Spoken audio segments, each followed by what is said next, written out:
Guys again I am back. मैं ये अपना वीडियो काफ़ी टाइम बाद बना रही हूँ, ठीक है। लेकिन अब क्या है, अब मेरे वीडियोस बिल्कुल कंटिन्यूटी में आएंगे। देखिए, हम CTAT की प्रिपरेशन के लिए बेसिकली CTAT पे फोकस होकर ही हम इस तरह के वीडियो बनाएंगे, ठीक है। मेरा जो मेन कंसर्न रहता है वो रहता है CTAT एस्पिरेंट्स के लिए मटेरियल इकट्ठा करना, ठीक है। थिंग इज़ दैट CTAT में मेरा पेपर 1 पेपर 2 दोनों कंप्लीट हैं, दोनों क्लियर हैं। और इन्हीं वीडियोस के साथ साथ मैं थोड़ा थोड़ा आप लोगों को बताती भी रहूँगी that what all material is really required to clear this exam. तो शुरू करते हैं। देखिए, आज हम थोड़ा सा अपने प्यारे भारत के बारे में जानेंगे। चाहे आप पेपर 1 में EVS का सेक्शन ले लीजिए, चाहे आप पेपर 2 में सोशल स्टडीज़ का सेक्शन ले लीजिए, आप लोगों को ये वाला टॉपिक जो इंडिया के बारे में एक ओवरव्यू है हमेशा देखने को मिलेगा। और CTAT के पेपर 1 और 2 में जनरली 1 से 2 क्वेश्चन इस तरह के पूछे जाते हैं। जैसे कि आप लोगों से पूछ लिया जाएगा दैट इंडिया की कितनी यूनियन टेरिटरीज़ हैं, अभी जो नई 2 यूनियन टेरिटरीज़ बनी हैं उनके क्या नाम हैं, ठीक है।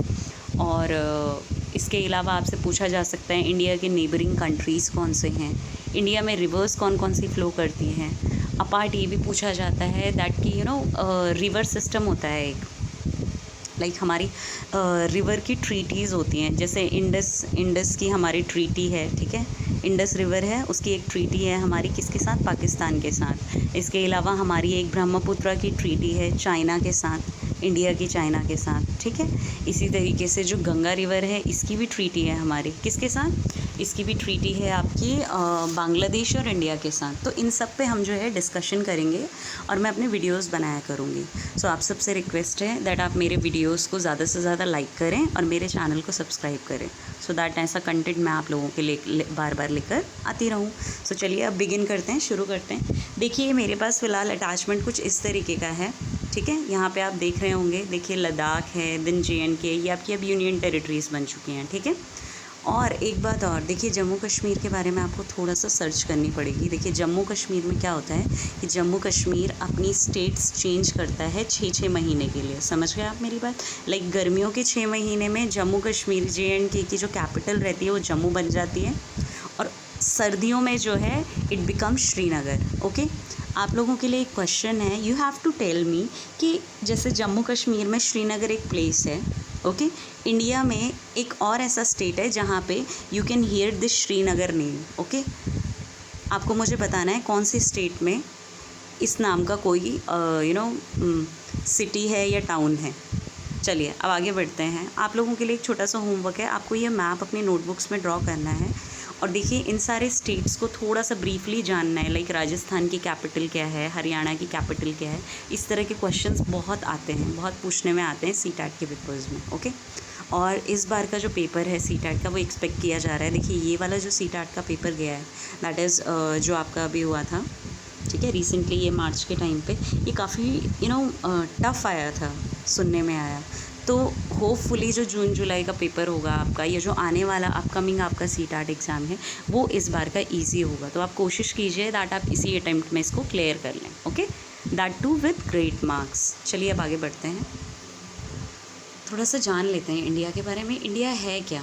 सो गाइस, ये देखिए इंडिया का एक मैं आपको प्रोफाइल बता रही हूँ। देखिए, India is one of the oldest civilisation in the world with kaleidoscopic variety and rich cultural heritage. देखिए, चाइनीज़ सिविलाइजेशन और आपकी ये जो इंडस सिविलाइजेशन है, ठीक है, इंडो आर्यन सिविलाइजेशन जिसे हम फॉलो करते हैं, ये काफ़ी पुरानी है, ओके। ये मतलब वर्ल्ड में एक टाइप से कह सकते हैं हम कि सबसे ज़्यादा एंशिएंट सिविलाइजेशंस हैं, ओके। और इसके अलावा मैं बताना चाहूँगी, देखिए इंडिया में और चाइना में सबसे ज़्यादा पॉपुलेशन होने का रीज़न ही ये है, ओके। इंडिया में जैसे ब्रिटेन है, देखिए ब्रिटेन ने क्या किया था, ब्रिटेन शायद एक टाइम पे ब्रिटेन में भी काफ़ी पॉपुलेशन थी। जब आपको याद होगा कि आपका जब फर्स्ट इंडस्ट्रियल पीरियड चल रहा था, इंडस्ट्रियलाइजेशन जब शुरू हुआ था, तो सबसे पहले लंदन में शुरू हुआ था, वहाँ बहुत पॉपुलेशन हुआ करती थी। लेकिन धीरे धीरे ब्रिटिशर्स ने क्या किया, देखो अपने लोगों को जो है इधर उधर जाकर सेटल करना शुरू कर दिया। जैसे अमेरिका कंट्री को आप देखिए, वो वाइट मैन्स की है, तो ब्रिटिशर्स ने अपने लोगों को वहाँ बसाया, ऑस्ट्रेलिया में बसाया, न्यूजीलैंड में बसाया, साउथ अफ्रीका में बसाया। इसीलिए शायद ब्रिटेन की जो पॉपुलेशन है वो इंडिया के कंपैरिजन में बहुत ज़्यादा कम है, क्योंकि उन्होंने अपनी कॉलोनीज़ बनाई। ओके, चलिए अब जानते हैं नेक्स्ट आगे। हमें क्या पता चला दैट इंडिया जो है वो सबसे क्या है, इंडिया की जो सिविलाइजेशन है वो ओल्डेस्ट सिविलाइजेशन है। सिविलाइजेशन सभ्यता को बोला जाता है, ठीक है। नेक्स्ट आगे क्या कह रहा है, it has achieved all round socio economic progress since independence. अब देखिए जो इंडिया है, आपको पता ही होगा दैट हमें 15 अगस्त 1947 में हमारी कंट्री को फ्रीडम मिला था, ठीक है, from the British empire, you may say, okay, from British East India Company. इसके बाद क्या है, हम लोग जो है इंडिपेंडेंट हो गए थे, हम अपने डिसीजंस खुद ले सकते थे। कहीं ना कहीं हमारा जो देश था वो बिल्कुल नया आज़ाद हुआ था, सारी चीज़ें बिल्कुल फैली हुई थी, उन सबको अब हमें एक सिस्टम में डालना था। ओके, तो आगे देखिए क्या कह रहा है, ये कहता है as the 7th largest country in the world, India जो है 7th लार्जेस्ट कंट्री है पूरे वर्ल्ड में, ठीक है। साइज़ वाइज अगर आप देखेंगे तो इंडिया 7th नंबर पे आता है। आप लोगों के लिए एक क्वेश्चन है, आपको बताना है इंडिया से पहले कौन कौन सी कंट्रीज़ आती हैं area wise that are bigger than India. Okay, आपको बताना है एरिया वाइज कौन सी कंट्रीज़ हैं जो इंडिया से बड़ी हैं। जैसे मैं आपको बता देती हूँ, एक एग्जांपल मैं आपको दे रही हूँ। नंबर 1 पे रशिया आता है, रशिया वर्ल्ड की सबसे बड़ी कंट्री है। ओके, देन आपको मुझे बताना है 2 to 6 में कौन कौन सी कंट्रीज़ आती हैं, राइट। और आप ये मेरे कमेंट सेक्शन में लिख सकते हैं। आगे ये क्या कह रहा है, देखिए India stands apart from the rest of Asia marked off as it is by mountains and the sea which gives the country a distinct geographical entity. देखो इंडिया जो है बाकी एशियन कंट्रीज से काफ़ी डिफरेंट है। क्यों, आप लोग देखेंगे दैट हम जो है बाकी एशियंस की तरह कम्प्लीटली लगते नहीं हैं, है ना। आप चाइनीज़ को देखिए, कोरियंस को देखिए, जापानीज़ को देखिए, वियतनामीज़ को देखिए, इन लोगों के फीचर आपको थोड़े थोड़े से कैसे लगेंगे, बोलना नहीं चाहिए बट यू नो थोड़े से नेपाली टाइप फीचर्स हैं इनके। बट हम लोग भी एशियन हैं, बट हम उस तरीके के नहीं लगते हैं। ओके, अपार्ट आप लोग देखेंगे हमारा जो भारत है, ठीक है, भारत एक ऐसा कंट्री है, जैसे आप इस मैप में भी देख रहे होंगे, देखिए नीचे की तरफ तो कोस्ट लाइन है, मतलब साउथ में आपको ओशियन दिख रहा होगा, ठीक है। और अगर आप नॉर्थ की तरफ जाएं तो आपको वहाँ माउंटेन रेंजेस दिखेंगे, ठीक है। आप अगर वेस्ट की साइड चले जाएं तो आपको, आपने डेजर्ट देखा ही होगा, ये जो थार डेजर्ट है which is in run of Kutch and in Rajasthan. Okay, तो आगे बढ़ते हैं। आगे क्या कह रहा है, आगे ये कहता है it is bounded by the Great Himalayas in the north. It stretches southward and at the Tropic of Cancer tapers off into the Indian Ocean between the Bay of Bengal on the east and Arabian Sea on the west. देखिए आपको इस map में दिख रहा होगा कि अगर आप ईस्ट साइड में देखेंगे तो हमारे पास क्या है, बे ऑफ बंगाल है, जिसे हिंदी में बंगाल की खाड़ी कहा जाता है। और अगर आप वेस्ट साइड में देखेंगे तो आपको मिलेगा अरेबियन सी, ठीक है।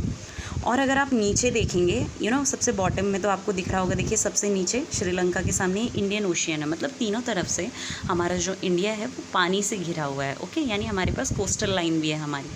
आगे क्या कह रहा है, देखिए आगे कहता है lying entirely in the northern hemisphere. हम लोग जो है नॉर्दर्न हेमिस्फेयर में आते हैं, ठीक है।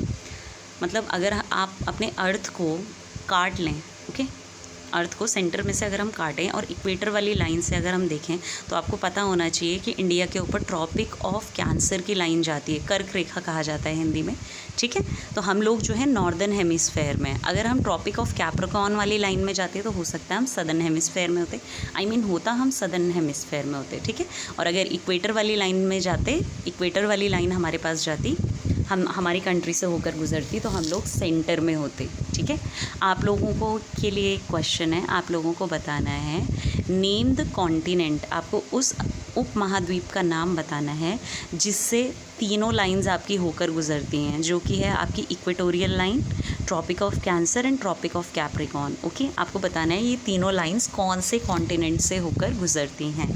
और आप मेरे कमेंट सेक्शन में उसका आंसर लिख सकते हैं। देखिए आगे क्या कह रहा है, the main line extends between the latitudes of 8.4 to 37.6 north.